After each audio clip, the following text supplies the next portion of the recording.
What's going on? You know who it is. You know what it is. It's your boy Town Biz. All right. You know, the late great MC Breeze made a classic song. Shout out to Flint, Michigan. And shout out to all my Michigan supporters. I got a big following in Michigan. Appreciate all y'all Detroit people supporting your boy and stuff. Shout out to the homie, Camille Hassan. You know, go support him. You know what I'm saying? He out of Detroit. You know, he have a lot of films that be featured on Tubi and all that kind of stuff. So, yeah, support the brother. I'm trying to get him back on here. He was supposed to come on here yesterday, but unfortunately, some stuff prevented me from doing the interview. But we will get Camille Hassan back on here. So shout out to that brother. By the way, watch his film, The Minus Code. Really good movie, you know. Nevertheless, anyway.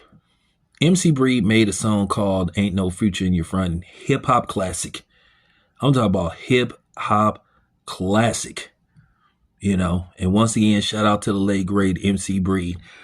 But speaking of fronting, Keyshawn Davis gets totally blew out the water and exposed by the WBO for basically his fake call outs and so-called pull-ups at the Friday House.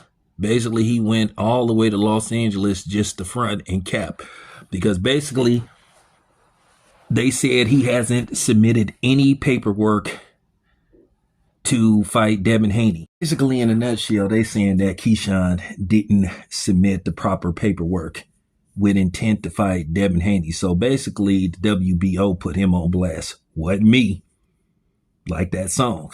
They basically called him out on his capping, which it looked like Keyshawn is probably going to fight at 140 again before he moves up. Now, keep in mind, he was the one that walked up to Bill saying, hey, you know, we going to fight if I win this fight. Bill said, hey, if you win this fight, we can, you know, put something together. We can start negotiations. You going to be a man of your word? So, you know, Keyshawn was the one that was acting like he really wanted this fight.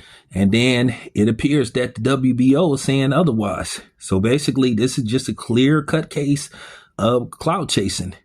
And this is just not a good look for Keyshawn, whether he likes it or not. Because it just come across that he just basically throwing Devin's name out there just for clout. You know, with the intent, making people think that he's going to fight Devin Haney like next, but he really isn't. Or he may not fight him for a while. So, you know, that's just a bad look on Keyshawn Davis' part. Listen, I'm going to say this again. Don't get mad at me. I ain't got nothing against Keyshawn Davis. I ain't got nothing against his brothers. I ain't got nothing against him, period. But this is what I do. And I got to say this again to the brothers out there, to the you know, the boxers that's brothers. Y'all niggas can't be getting mad at us when we do our job. Because, you know, respect goes both ways and stuff. You know, a lot of times when we request interviews from y'all, y'all be acting funny style towards us. And then when something happens, then here y'all come wanting to talk to us. You know, at the end of the day, we there to do a job. All of a sudden, it's like, oh, who you with and all this kind of stuff. So, you know, it is what it is. Don't get mad at me trying to say, hey, man, you said this about me. You said that. Hey, I didn't expose you. I didn't blow you out the water. I didn't call Cap. It was the WBO.